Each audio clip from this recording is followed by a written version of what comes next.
అందరికీ నమస్కారం.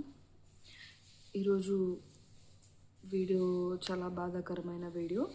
ఎందుకు అంటే మన లెజెండరీ సింగర్ అయినటువంటి ఎస్ జానకమ్మ గారు కొన్ని గంటల క్రిందట తుది శ్వాస విడిచారు.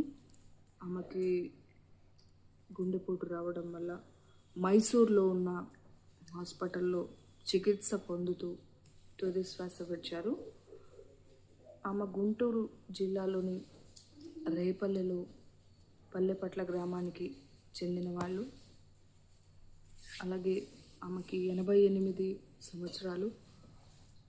ఆమె తండ్రి గారు వచ్చేసి శ్రీరామమూర్తి గారు, తల్లి గారు సత్యవతి.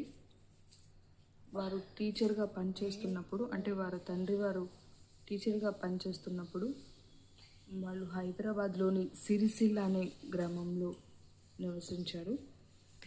కొన్ని వేల పాటలు, దగ్గరగా 50,000 అంటే 48,000 పాటలు పాడి తెలుగు, హిందీ, అలాగే తమిళం, మలయాళం రకరకాల భాషల్లో పాటలు పాడి ఎంతో గొప్ప పేరు తెచ్చుకున్నారు. ఎన్నో అవార్డులు.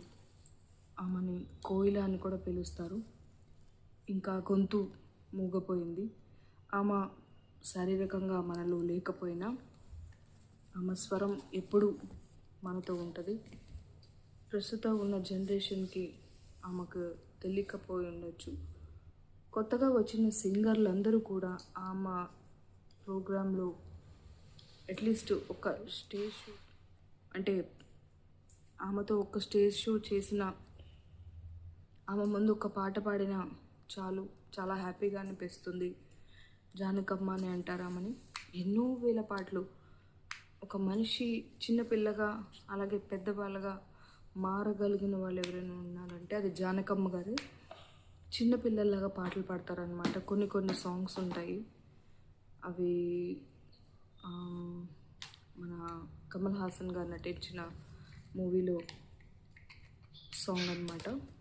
ఆ పాటలన్నీ కూడా ఎంతో బాగుంటాయి. అలాగే రేవతి గారు నటించినటువంటి సాంగ్ ఒకటి, సన్నజాజి పాడగా సాంగ్, అది చాలా సిరిమల్లె పువ్వ ప్రతి ఒక్క అమ్మాయి జీవితంలో ఇది ఒక గుర్తుండిపోయే సాంగ్. అలాగే ఆమె మన మధ్య శారీరకంగా లేకపోయినా కూడా మానసికంగా, అంటే మనము ఆమెను ఎప్పుడూ మనసులోనే గుర్తుంచుకుంటాము.